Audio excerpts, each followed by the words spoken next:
Hey, what's up everyone? Today I'm going to be planting this juniper onto this rock. This rock planting was one that I did a couple of years ago, and the young juniper that I put on it died. So today we're going to take it apart and put it back together.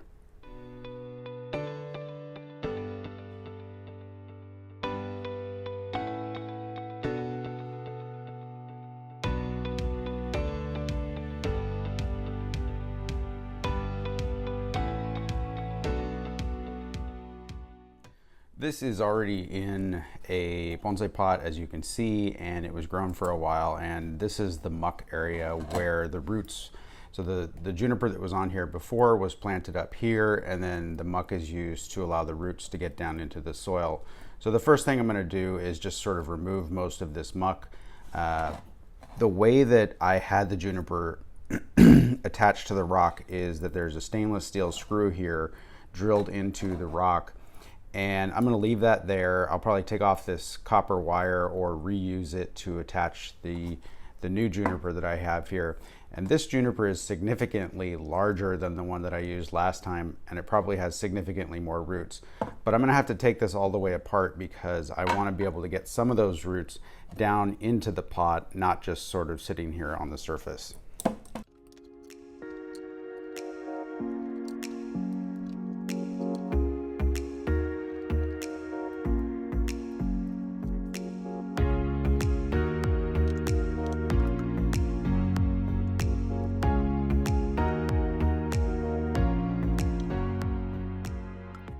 All right, the pot is prepped, so I'm going to set that aside while I work on the juniper roots and the rock.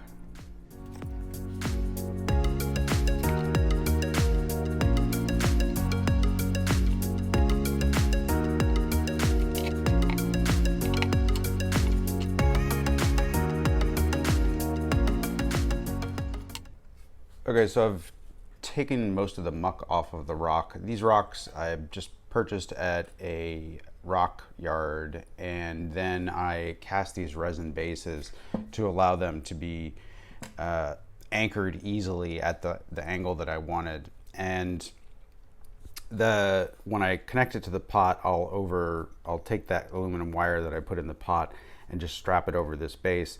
Then the base will be buried under the surface of the soil. I'm going to set this aside now also to go ahead and work on the roots on the juniper here. Now,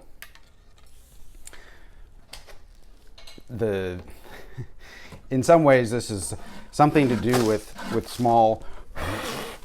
This is something to do with small young junipers, but you can actually use any juniper to make a rock planting, and you can use other plants as well. But one of the advantages of using a smaller plant is basically that there is less of a root mass that you have to wrangle into that tiny space. So originally I used either one or two cuttings on this rock planting, and now I'm going to try using this 2-year-old cutting that's been potted up for a while into a 3-inch container. And because it is still summer while I'm doing this, I'm gonna have to be kind of careful about how I do it. So I want to make sure that I give it the proper aftercare, essentially, because the tree could very easily just die if I do too much work to it and then just sort of set it back out in the sun with the root work having taken place in the middle of the growing season. All right, so I've got this out, and one of the challenges is going to be to wrangle all of those roots into position so that I can get them down in the pot or covered in muck up against the rock. And so I might end up cutting a few of them off, using some wire like the wire that's already attached here to kind of bend them into a more compact kind of shape, something like that, or use the wire that I attached to the rock using the stainless steel screw to do the same thing. Now when I'm pairing a rock and a juniper like this, I'm looking at what does the movement in the trunk look like and what do I want the ultimate composition to be. This juniper actually has a lot of foliage for this size rock, and that's great because what I can do is I can take each one of these runners and wire it out into a branch that can go around the rock in one way or another to make the composition look like it's all going together nicely.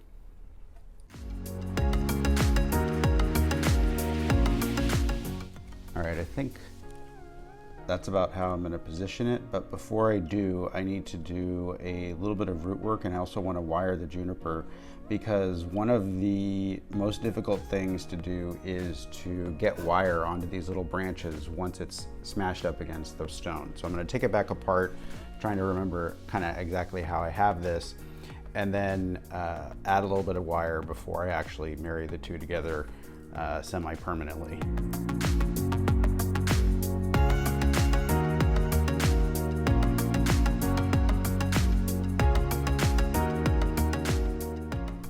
All right, I think I've got that positioned about the way that I want it to be, and so I've put it, the base, sort of where the roots meet the trunk, right at that stainless steel screw that I have on here, and I'm going to use these two pieces of copper wire to tie it down just like I would if I was tying a plant into a bonsai container.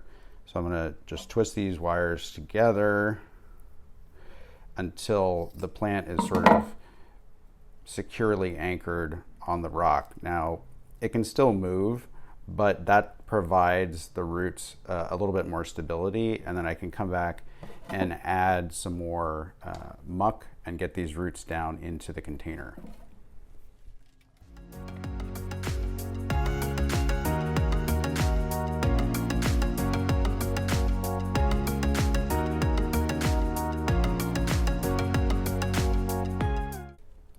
And now I'm just going to kind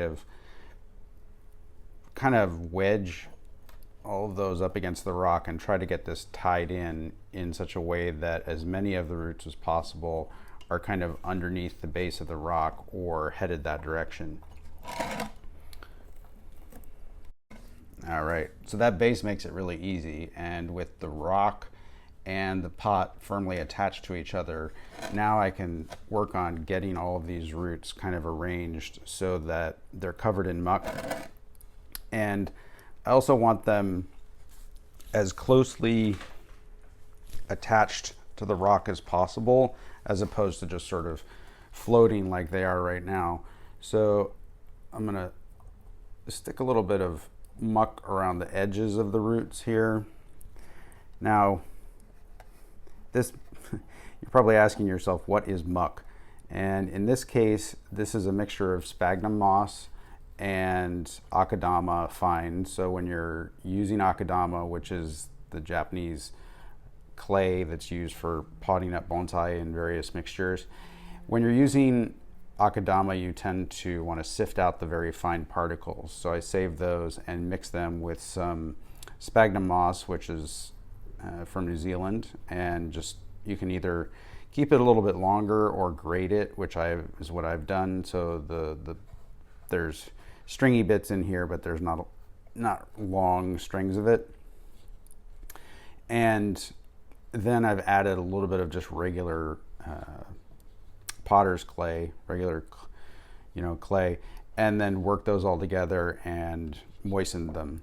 So the idea here is to kind of create a safe space for the roots until all of the actively growing root tips have made it down into the pot below. And in this case, because I started with a plant that had more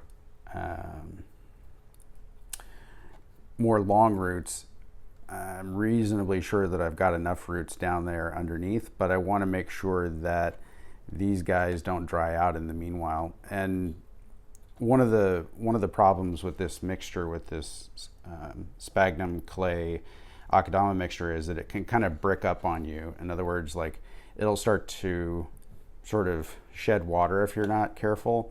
So I also try to inoculate the surface of this with some sort of live moss, some sort of green moss that will grow on it, because that keeps the muck from eroding, and it also helps the water penetration. All right, before I go any further, I'm going to do some branch bending here. And this is one of the more fun, creative moments in terms of creating a composition like this. I need to decide, okay, what are the major branches going to look like on this plant, and add some movement and maybe even some twists that might show up later if any deadwood is created. So as you can see, the trunk and most of the roots are on the back side of the composition. So this is the front, and that sort of makes it a little bit like a tanuki in a way. But and if you don't know what a tanuki is, it's a kind of cheater bonsai. It's a bonsai where you have taken a live juniper like this one that's young from cutting and attached it to a piece of deadwood in order to create the illusion that it's actually a bonsai. So we're not trying to create that same kind of illusion, but we're using some of the same techniques in order to kind of highlight the rock, which is, in the case of a tanuki, is a piece of wood, versus highlighting the trunk of the plant, because this tree is relatively young, even though it has some nice branching here. It's relatively young, and that means that the trunk by itself is not super interesting. So we're using the stone, because the stone has visual interest, to create the visual interest in the composition, and then the juniper becomes just the branches of the composition rather than the trunk and the branches. So what I'm doing now is just sort of creating the structure that will be needed to actually have kind of a full crown, so to speak, on this tree over the next couple of years. I'm bending the branches, giving them some movement, and flattening them out. I put this one over here to kind of look like it's sort of hugging the rock. There's some back branching, which is maybe not needed because you wouldn't actually see it, but in your yard you see bonsai from all angles, and so it's nice to have a nice full back to your tree. I'm going to add a couple more little pieces of wire up here to allow me to kind of create the shape that I want.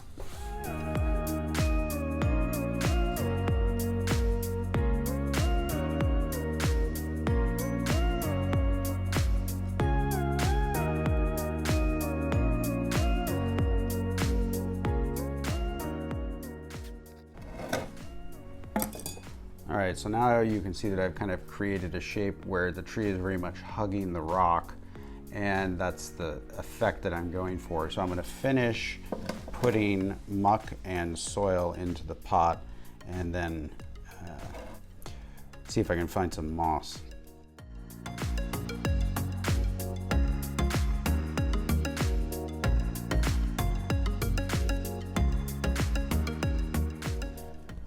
Gone ahead and gently watered this, and I was working the muck in between the roots back here for a little while to make sure that when I push on this, it doesn't feel like there's a lot of air. There's still a little bit of give in there, but what I was trying to do is basically make sure that the roots aren't just matted together, and give them something more of a structure that's actually made out of soil to grow through if they're going to extend roots from further up in the composition rather than the roots that are down inside.